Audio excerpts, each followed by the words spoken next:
الحمد لله رب العالمين، والصلاة والسلام على سيد المرسلين وخاتم النبيين سيدنا ونبينا ومولانا محمد وعلى آله وصحبه أجمعين وعلى من تبعهم بإحسان ودعا بدعوتهم إلى يوم الدين. أما بعد، فأعوذ بالله من الشيطان الرجيم. والذين جاهدوا فينا لنهدينهم سبلنا وإن الله لمع المحسنين. صدق اللہ العظیم. حضرات علماء کرام، میرے دینی و ایمانی بھائیوں اور معزز خواتین، یہ میرے لیے شرف کی بات ہے کہ اس بابرکت جگہ میں حاضر ہوں.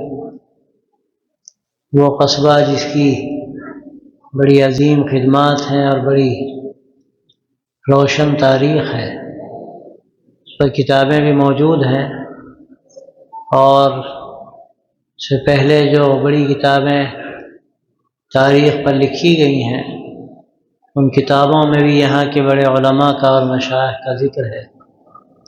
یہ انتہائی مسرت کی بات ہے کہ بیچ کے اس وقفے کے بعد ہمارے دوست مولانا فیضان نگرانی صاحب نے بیڑا اٹھایا ہے، اور الحمدللہ ان کی اس محنت کے ثمرات نظر آ رہے ہیں. اور یہ اللہ کا فیصلہ ہے کہ جو بھی ہمارے لیے اپنی جانیں کھپاتے ہیں، اللہ فرماتا ہے کہ ان کے لیے ہم راستے کھولتے ہیں، تو محنت ضائع نہیں جاتی، اور محنت کے جو نتائج ہیں اللہ کی طرف سے سامنے آتے ہیں. اور ہمیں امید ہے اللہ کی ذات سے کہ یہ تو ایک آغاز ہے، انشاءاللہ اس کے اور اعلیٰ نتائج سامنے آئیں گے کہ جب وہ شخصیات ہمارے سامنے آئیں گی جو یہاں پیدا ہوئی تھی. اور کیا بعید ہے کہ اللہ تبارک و تعالی دوبارہ ایسے علماء کو، دعات کو، کام کرنے والوں کو، افراد کار کو تیار کرے جن کی ملت اسلامیہ کو بڑی ضرورت ہے. ہم لوگ جن حالات سے گزر رہے ہیں، آپ کے سامنے بڑی تفصیل سے بات آ چکی ہے پہلے بھی، اور ہمارے مولانا کمال اختر صاحب نے بھی بڑی اہم بات فرمائی کہ اس وقت جو کچھ ہمیں سننا پڑ رہا ہے، سہنا پڑ رہا ہے، سچی بات یہ ہے کہ ہمارے لیے ایک تحفہ ہے. یہ اللہ کے رسول صلی اللہ علیہ وسلم کی اور نبیوں کی وراثت ہے. ان حضرات کو کس طرح ستایا گیا، کیا کچھ نہیں ہوا، تو یہ اسی کا ایک امتداد ہے. اس پر صبر کرنا اور جمنا یہ بڑے دل گردے کے کام ہیں. ان ذالک لمن عزم الامور، یہ تو بڑی اللہ کی نعمت ہے جس کو اللہ توفیق دے.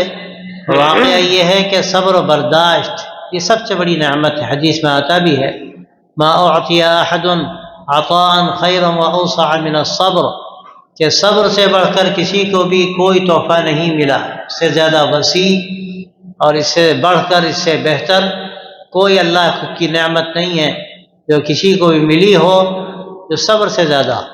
یہ صبر و برداشت ایسی چیز ہے کہ جس سے سماج بنتا ہے. یہ صبر و برداشت ایسی چیز ہے جس سے ایمان بڑھتا ہے، جس سے اللہ کا قرب حاصل ہوتا ہے. اگر یہ صبر و برداشت نہ ہو تو آدمی پھر نہ تو کسی خیر کی طرف آسانی سے بڑھ سکے گا، نہ شر سے اپنے آپ کو بچا سکے گا، اور نہ وہ صحیح انسانیت پر قائم رہ سکے گا، بلکہ اس کی زندگی جانور کی زندگی ہو جائے گی. آدمی چاہتا ہے کہ نماز ادا کرے، خیر کے کام کرے، کہیں موانع ہوتے ہیں، رکاوٹیں ہوتی ہیں اور دشواری محسوس کرتا ہے وہ، لیکن اس کو برداشت کرتا ہے اور برداشت کر کے آگے بڑھتا ہے. اسی طرح کتنے مواقع ہوتے ہیں کہ آدمی برائیوں کی طرف آگے بڑھتا ہے، لیکن اگر برداشت مزاج میں ہے تو آدمی وہ برائی سے اپنے آپ کو بچاتا ہے.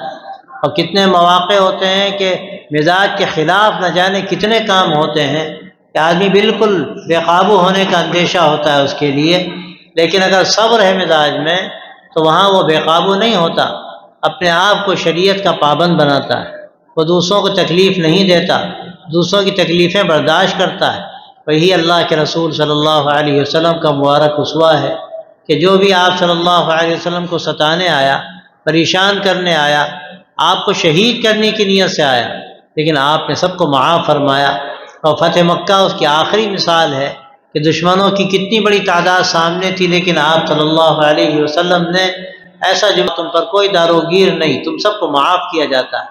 اس عفو و درگزر کا اثر یہ پڑا کہ یدخلون فی دین اللہ افواجا کا سما بن گیا، اور اسی موقع پر یہ سورہ شریفہ نازل ہوئی، اور اس سے پہلے صلح حدیبیہ کے موقع پر انا فتحنا لک فتحا مبینا کی جو آیتیں اتری تھیں اس کا مظہر سامنے آیا۔ تو یہ اسوہ رسول ہے صلی اللہ علیہ وسلم، ہمیں اس کو اختیار کرنے کی ضرورت۔ آج ہمارے سماج میں جو کمی ہے، بہت بڑی کمی ہے، وہ صبر و برداشت کی کمی ہے۔ کسی نے گالی دے دی، کسی نے برا بھلا کہہ دیا تو ہمیں اس پر برداشت نہیں ہوتا، اور ہم مقدمے بازی کر دیں، ہم گولی چلا دیں اور آگے بڑھ جائیں، یہ ہمیں خیال نہیں ہوتا کہ ہمیں کیا سکھایا گیا۔ تو بھائیوں اور دوستوں، ان حالات میں جب کہ ہمارا سامنا ہے ایسے لوگوں سے جو ہمارے دشمن ہیں، جو ہمیں ستانے پر کمر بستہ ہیں، ایک تو ہماری بڑی برداشت کی ہے۔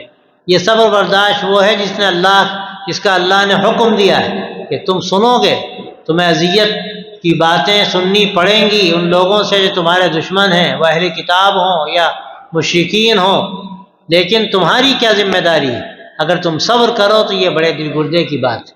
ہمیں صبر کی تلقین کی گئی، تو ایک بات تو یہ ہے کہ ہمیں صبر و برداشت سے کام لینا ہے، ہمیں جواب نہیں دینا، لیکن اس سے اہم بات یہ ہے جس کی بڑی ضرورت ہے، اس کے لیے بھی صبر و برداشت چاہیے کہ ہمیں اپنے ایمان کی حفاظت کرنی، ہمیں اپنے ایمان کی حفاظت کرنی ہے۔ آج ہمارے سامنے جو خطرات ہیں وہ بھی ہمارے صبر کا امتحان ہو سکتا ہے۔ ہماری جائیدادوں پر کوئی کارروائی کی جائے، ہو سکتا ہے کہ ہماری جان خطرے میں پڑ جائے، لیکن یاد رکھیے اگر خدا نخواستہ ہمارا ایمان باقی نہ رہا تو سب فضول، کوئی حاصل نہیں۔ یہ بڑی بڑی عمارتیں اور یہ بڑے بڑی محنتیں اور یہ بڑے بڑے کام جو ہو رہے ہیں، کیوں ہو رہے ہیں؟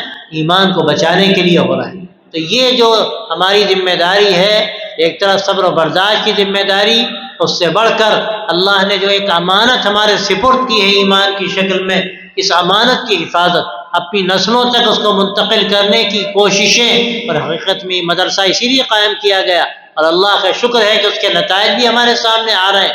ہماری ماں بہنیں بڑی تعداد میں ہیں، میں ان سے کہتا ہوں اپنے بچے کو یہاں تعلیم کے لیے بھیجیں۔ یہاں الحمدللہ جو بات بتائی گئی، آپ کو مکمل دینی تعلیم دی جا رہی، آپ کو تقریباً مکمل عصری اور ضرورت کی تعلیم بھی دی جا رہی، اس کی دنیا میں ضرورت پڑتی۔ آپ کا بچہ اگر یہاں تعلیم حاصل کرے گا، بنیادی طور پر اگر مسلمان بن گیا، پھر آپ اس کو عالم بنائیے، آپ اس کو فاضل بنائیے، محقق بنائیے، یا آپ اس کو انگریزی تعلیم دے دیجیے، آگے چل کر وہ IAS بن جائے اور بڑے سے بڑے عہدے پر پہنچ جائے۔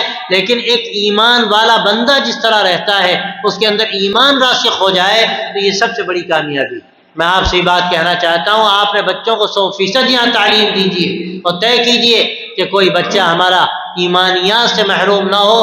ابھی میں سن رہا تھا وہ جملہ مولانا کوثر صاحب کہہ رہے تھے کہ آپ کا بچہ اسکول میں جاتا ہے، کالج میں جاتا ہے، آپ کو معلوم ہے وہاں کیا ہو رہا ہے، وہاں کیا اس کو تعلیم دی جا رہی ہے، کس طرح مشرکانہ جملے اس کے ذہن و دماغ میں اتارے جا رہے ہیں، اس کی شکلیں اختیار کی جا رہی ہیں۔ اب خدا نخواستہ اگر یہ احساس ہمارا بیدار نہ ہوا اور اپنے بچوں کو ہم نے یہاں محفوظ کرنے کے لیے ان کے ایمان کو، ان کے عقیدے کو اور ان کی صحیح اسلامی سماجی زندگی کو محفوظ کرنے کے لیے مدرسوں میں نہ بھیجا، تو پھر اللہ تعالیٰ بس ہماری حفاظت کرے۔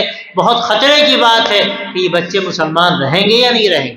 حضرت مولانا علی میاں رحمۃ اللہ علیہ اس دور میں یہ بات کہتے تھے، حضرت یعقوب علیہ السلام کا قصہ سناتے تھے۔ یعقوب تو اللہ کے نبی تھے، نبی کے بیٹے تھے، نبی کے پوتے تھے، نبی کے والد تھے، لیکن انتقال ہونے کا وقت آیا، اطمینان نہیں ہوا ان کو کہ میرے بعد کیا ہوگا، میرے بچے کیا کریں گے۔ انہوں نے سوال کیا، ما تعبدون من بعدی، بتاؤ میرے مرنے کے بعد تم کس کی عبادت کرو۔ انہوں نے کہا ابا جان کیا سکھایا آپ نے، ساری زندگی کیا تربیت ہوئی، ہم ایک اللہ کی عبادت کریں گے، اس کے سوا کس کو پوچھ سکتے ہیں کہ آپ کا، ہمارا، آپ کے باپ دادا کا رب ہے۔ تو ان کو اطمینان ہوا۔ یہ سبق دیا گیا قرآن مجید میں، قصہ اور کہانی قرآن مجید میں باتیں سنائی جاتی ہیں، کیونکہ قصے کہانی یہ کتاب نہیں ہے، قصے کے طور پر واقعہ سنا دیا گیا، ہمیں سبق دیا گیا۔ ایک نبی کا بیٹا، ایک نبی کا والد، اس کو یہ فکر ہے اور اطمینان نہیں ہے کہ آگے کیا ہوگا۔ ہم کتنی ترقی کر جائیں، کتنے دیندار ہو جائیں، گھروں کا ماحول کتنا ہی اچھا ہو جائے، 1000 بار مبارک ہو، اس کی ضرورت ہے، لیکن ہم مطمئن اگر ہو گئے آنے والی نسلوں سے اور ہم نے یہ سمجھا کہ ماشاءاللہ سب خیریت ہے، تو یہ خطرے کی بات، ہمیں اطمینان کرنا پڑے گا۔ اس کے لیے ہمیں اسباب اختیار کرنے پڑیں گے، اس کے لیے ہمیں جو ذرائع اور وسائل ہیں ان کو اختیار کرنا پڑے گا، اپنے بچوں کی تعلیم کا نظم ہمیں قائم کرنا پڑے گا۔ اور اللہ کا شکر ہے کہ آپ کے یہاں انتظام ہے تو اس کی قدر کرنی ہوگی، اور اپنے بچوں کو تعلیم کے لیے ہم کو یہاں بھیجنا پڑے گا۔ تو دو باتیں ہیں، اگر اس کا ہم خیال رکھیں، میں لمبی چوڑی بات کہنا نہیں چاہتا، نہ اس کی ضرورت ہے، بہت سی باتیں ہو چکی۔ ایک تو یہ کہ صبر سے ہمیں کام لینا، ہمیں کبھی بھی اپنے آپ کو ایسا نہیں بنانا ہے کہ ہم قابو میں نہ رہیں، ہماری زبان سے نامناسب باتیں نکلنے لگے، ہمارا عمل غیر مناسب طریقہ دکھانے لگے۔ ہمیں اپنی زندگی کو ایک رخ پر لانا ہے، ایک رخ پر رکھنا ہے، پورے اعتدال و توازن کے ساتھ، لیکن یہ سمجھنا ہے کہ ایمان ہمیں سب سے زیادہ عزیز ہے، اور یہاں بھی صبر کرنا ہے۔ جان جائے تو جائے، مال جائے تو جائے، عزت جائے تو جائے، عہدہ رہے یا نہ رہے، لیکن سب سے بڑھ کر ایمان کو باقی رکھنا اور آنے والی نسلوں تک اس کو منتقل کرنا، یہ ہماری سب سے بڑی ذمہ داری۔ آج ہماری خواتین، ہماری یہ بچیاں، ان کو آسانی کے ساتھ لوگ کالجوں میں ڈال دیتے ہیں۔ مجھے لکھنؤ میں لوگ بتاتے ہیں، وہاں آپ میں نام لینا نہیں چاہتا، بہت سی یونیورسٹیاں ہیں جو اسلامی یونیورسٹیاں بھی کہلاتی، لیکن وہاں کیا ہو رہا ہے، وہاں پر بچیوں کو ڈال دیا گیا ہاسٹل میں، وہاں کیا کیا جا رہا ہے ان کے ساتھ، اور کس طرح ڈاکے ڈالے جا رہے ہیں ان کی عزتوں پر، ان کے ایمان پر، اور یہ ماں باپ بڑے سکون سے بیٹھے ہوئے ہیں۔ اس کا نتیجہ کیا نکلے گا؟ افسوس کی بات یہ ہے کہ ایمان کی جو اہمیت ہمارے دلوں میں ہونی چاہیے، افسوس ہے کہ وہ اہمیت نکلتی جا رہی ہے۔ یہ مشہور تھا کہ عورتیں ماشاءاللہ بڑی عزم و ایمان والی ہوتی ہیں، لیکن آج حالات یہ ہیں کہ عورتوں کے اندر بھی جو عزم و ایمان ہونا چاہیے، جو ہمت و حوصلہ تھا، اب وہ نظر نہیں آتا، وہ چیز نکلتی چلی جا رہی ہے۔ میں اپنی ماں و بہنوں سے کہتا ہوں، آپ اپنے گھروں کا ماحول بہتر کیجیے، ایمان کی اہمیت دلوں میں پیدا کیجیے، اور یہ دل و دماغ میں بٹھائیے کہ اگر ایمان ہے تو سب کچھ ہے، اور اگر ایمان نہیں تو کسی چیز کی کوئی قیمت نہیں۔ الہی مجھے بھی شہادت نصیب، یہ افضل سے افضل عبادت نصیب۔ حضرت ماں کے والد تھے ماں عبدالحی صاحب، ان کی نانی جب ان کو لوری دیتی تھی تو یہ شعر پڑھتی تھی، یہ مصرع پڑھتی تھی۔ وہ ظاہر ہے کہ بچے کے ذہن و دماغ میں یہ باتیں بٹھائی جائیں گی، ایمان کی اہمیت دلوں کے اندر پیدا ہو۔ آج تو ہمارے گھروں میں سوائے دنیا داری کے اور مادیت کے اور کیا باتیں ہوتی، اور رہی صحیح کسر موبائل نے پوری کر دی۔ ہر گھر میں ایسی باتیں اب داخل ہو رہی ہیں موبائل کے ذریعے سے کہ جس کا شاید پہلے تصور بھی نہیں تھا۔ ظاہر ہے کہ ٹیلی ویژن ہر گھر میں نہیں آ سکتا تھا، لیکن موبائل تو ہر جیب میں، وہ دیندار ہو یا دیندار نہ ہو، اس کے اندر قوت برداشت ہو یا نہ ہو، موبائل جیب میں۔ اور ایک بات اور میں کہتا ہوں، آج جو غذائیں ہیں، ایسی غذائیں ہیں کہ بتانے والوں نے بتایا کہ ان غذاؤں سے بے صبری پیدا ہوتی ہے، ان غذاؤں سے ایک مزاج ایسا بنتا ہے، آدمی برائیوں کی طرف راغب ہوتا ہے۔ خاص طور سے یہ فاسٹ فوڈ کہلاتے ہیں، یہ مختلف چیزیں ہیں، آسانی سے دکانوں میں ملتی ہیں، ہمارے بچے اسی کی طرف بھاگتے ہیں۔ یہ دیسی جو غذائیں ہیں، آدمی ان کا استعمال کرے۔ یہ چیزیں ایسی ہیں، اس میں بعض مرتبہ ایسی چیزیں شامل کر دی جاتی ہیں ان کو ہم جانتے بھی نہیں، کم از کم شبہ ہوتا ہے۔ ایسی چیزوں سے بچنا بہتر ہے، اس سے ہمارا ایمان خطرے میں پڑے یا ہمارا مزاج بگڑنے کا اندیشہ ہو۔ ہمیں صبر و برداشت کو قائم رکھنا ہے، اور اس کو جو دوسرے رخ کی طرف لے جانے والی چیزیں ہیں، جو بھی ہوں، کھانے پینے کی چیزیں ہوں، وہ معاشرہ ہو، ماحول ہو، اس سے ہمیں دور رہنا ہے۔ انشاءاللہ اگر ان دو باتوں کا ہم نے خیال کیا، ایک طرف صبر و برداشت اور دوسری طرف اپنے ایمان کو باقی رکھنے کے لیے پوری کوشش و سعی، اور اس کی اہمیت دل و دماغ میں بٹھانے کے لیے فکر کہ ایمان سے بڑی کیا چیز ہو سکتی ہے۔ اب تو ہمارا حال کیا ہے کہ 10 روپے کے لیے لوگ ایمان بیچ رہے ہیں۔ ایسے واقعات پیش آئے، آگرے میں ایک جماعت گئی کسی دیہات میں، تو انہوں نے بتایا معلوم ہوا قادیانی ہو گئے۔ اب وہ جماعت والے گئے، انہوں نے کہا بھائی تم سمجھتے نہیں کیا ہو گیا، تم نے کیا کیا؟ عجیب جملہ کہا کہ وہ لوگ آئے تھے، پرانی بات ہو گئی، 10 روپے کی اس وقت شاید کچھ اہمیت ہو، میرا خیال ہے بہت اہمیت ہوگی، تو 50 روپے کی اہمیت ہوگی۔ کہ وہ آئے تھے، انہوں نے 10 روپے دیے، ہم قادیانی ہو گئے، تم 10 روپے دے دو ہم دوبارہ مسلمان ہو جائیں گے۔ کیا یہ ایمان کی قیمت؟ اللہ کے رسول صلی اللہ علیہ وسلم نے پیشین گوئی فرمائی تھی، ایک دور آئے گا کہ تاریکیاں جیسے رات کے پرے ہوتے ہیں، اسی طرح تاریکیاں اتریں گی، اور حالات یہ ہو جائیں گے یصبح الرجل مؤمنا ویمسی کافرا ویمسی مؤمنا ویصبح کافرا یبیع دینہ بعرض من الدنیا، کہ آدمی صبح مسلمان شام کو کافر، شام کو مسلمان صبح کو کافر، دنیا کے ٹکوں کی خاطر ایمان بیچے۔ آج وہ خطرات ہمارے سامنے ہیں، اور خطرات ہی نہیں، وہ حقائق اور واقعات کی شکل میں باتیں سامنے آ رہی ہیں۔ یہاں سے سبق لینا ہے ہمیں انشاءاللہ۔ ایمان سے بڑھ کر کیا ہے؟ ایمان ہے تو سب ہے، اور وہ ابد الآباد کی زندگی، ہمیشہ ہمیشہ کی زندگی، اس کی کامیابی کی بنیاد ایمان پر، پھر اس کے بعد اعمال ہے۔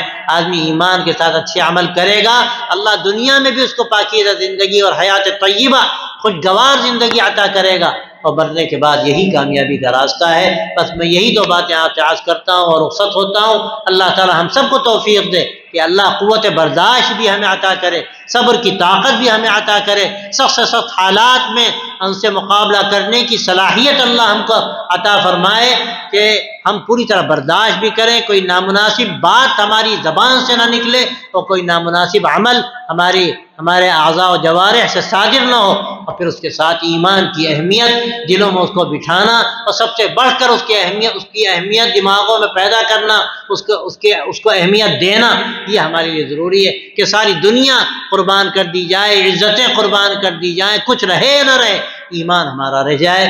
ورنہ خدا نخواستہ آج جس طرح امتحان ہو رہا ہے، گھروں کو تباہ کیا جا رہا ہے، مکانات کو، دکانوں کو اور جائیدادوں کو، وہاں آدمی کبھی کبھی خطرے میں پڑ جاتا ہے، سوچتا ہے چلو کچھ نہیں، اب یہ سب ہو گیا، اب کیسے ایمان باقی رہے گا؟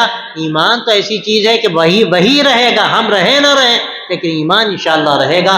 اگر یہ عزم رہے گا تو آپ یاد رکھیے مسلمان رہیں گے، تو خدا نخواستہ یہ عزم نہ رہ گیا تو اللہ ہم سب کی حفاظت کرے۔ پھر تو پلانی ہے ہی جو کچھ ہے، لیکن یاد رکھیے نہ مایوسی کی ضرورت ہے اور نہ ڈرنے کی ضرورت ہے۔ ہرگز اپنے ذہن و دماغ میں اگر کوئی ڈر کا حصہ ہو یا مایوسی کا، اس کو نکال دیجیے۔ اللہ نے کیسا ایمان ہمیں دیا، کیسا دین دیا، اور کیسے اخلاق دیے، کیسا نظام زندگی دیا، ضرورت صرف اس کی ہے، آپ اس کو پیش کیجئے۔ دنیا اس کی پیاسی ہے، لوگ آپ کے ہاتھ پاؤں چومیں گے اگر آپ نے صحیح زندگی اختیار کی، بلند اخلاق اختیار کیے، بس یہی وقت کی ضرورت ہے۔ اس کے لیے بھی صبر کی ضرورت ہے، برداشت کی ضرورت ہے۔ انشاءاللہ اگر اس کا اہتمام ہم نے کیا، اللہ تعالیٰ راستے کھولیں گے۔ والذین جاہدوا فینا لنہدینہم سبلنا وان اللہ لمع المحسنین، کہ جو ہمارے لیے اپنی جانیں کھپائیں گے، ہم ان کے لیے اپنے راستے کھولیں گے۔ اللہ کی نصرت ہے، اللہ کی معیت ہے ان لوگوں کے ساتھ جو بہتر طریقے پر کام انجام دیتے ہیں اللہ کی رضا کے لیے۔ احسان کا مطلب کیا ہے؟ کام کو بہتر طریقے پر اور بہتر نیت کے ساتھ، صحیح نیت کے ساتھ انجام دینا۔ نیت ایسی چیز ہے جو کاموں میں بہت طاقت پیدا کرتی ہے، اور نیت ایسی چیز ہے جو کاموں کو بگاڑتی ہے۔ اللہ کی رضا کے لیے کام ہوتا ہے تو آسمانوں تک جاتا ہے، اور خدا نخواستہ اگر نیت کے اندر فتور پیدا ہو جائے تو کام بیکار ہو جاتے ہیں، اور بڑی سے بڑی چیز بھی بعض مرتبہ جو نظر آ رہی ہے وہ باقی نہیں رہتی۔ حضرت عالمیہ صاحب کا ایک جملہ آخر میں آپ کو سناتا ہوں، بات مکمل کروں گا۔ حضرت کہتے تھے کہ مخلص کا سفینہ ڈوبتے ڈوبتے پار لگ جاتا ہے، اور غیر مخلص کا سفینہ پار لگتے لگتے غرق ہو جاتا ہے۔ آدمی اللہ کی رضا کے لیے کام کرے، اللہ کی مدد ہوتی ہے، اللہ اس کی حفاظت کرتے ہیں۔ ہم اللہ کی رضا کے لیے دین کی حفاظت کریں گے، اس کے لیے محنت کریں گے، آپ اس کے نتائج اپنی آنکھوں سے انشاءاللہ دیکھیں گے، بلکہ میں سمجھتا ہوں کہ آپ دیکھ رہے ہیں۔ یہ کوشش جاری رہے گی، اللہ کام کو آگے بڑھائے گا، اور ایمان والوں کی حفاظت کا کام انشاءاللہ ہوگا۔ اللہ تعالی ہم سب کو توفیق دے، اللہ تعالی اس حاضری کو قبول فرمائے، اس کو خیر کا ذریعہ بنائے، اللہ اس جگہ کی حفاظت کرے۔ یہاں کے جو مدفونین ہیں، جو بڑے بڑے مشائخ و دعات گزرے ہیں، اللہ تعالیٰ ان سب کے درجات کو بلند فرمائے، ان کو وہاں ہر طرح کی راحتیں اور ہر طرح کی ترقیات اور جو اعلیٰ سے اعلیٰ درجات ہو سکتے ہیں وہ عطا کرے، اور اللہ تعالیٰ ان کی اس نسبت کو، ان کی ان برکتوں کو، ان کی اس محنت کو آگے جاری رکھے، اور جن لوگوں نے اس کا بیڑا اٹھایا ہے اللہ تعالیٰ ان کے کاموں میں برکت دے، ان کی عمر میں برکت دے، اور اللہ تعالیٰ ہم سب کو اپنی رضا کے لیے کام کرنے کی توفیق عطا فرمائے۔ وآخر دعوانا الحمدللہ رب العالمین۔